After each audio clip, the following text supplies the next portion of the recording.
Le 22 mars de chaque année, on célèbre la journée mondiale de l'eau. Ici au Burundi, l'approvisionnement en eau potable n'est pas chose facile. Comme nous l'avons constaté ce dimanche dans les communes urbaines de Kanyosha et de Musaga, des foules de personnes se présentent avec des bidons pour avoir de l'eau sur des fontaines publiques. Tout cela à cause de la pénurie de l'eau dans les quartiers. On ne trouve pas de l'eau. Même si la régie des eaux nous en approvisionne, ça ne dure que très peu de temps. Sur les fontaines publiques, les gens se bousculent beaucoup pour en avoir dans leurs bidons à cause de la carence de l'eau dans les quartiers.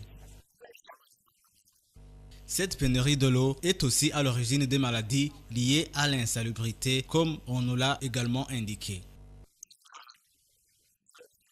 Il peut y avoir des maladies comme la choléra et la dysenterie. Même si l'on va se rationner dans des restaurants, on ne trouve même pas des lieux d'aisance. Et en plus, on peut nous refuser de nous donner de quoi mettre sous la dent faute du manque de l'eau.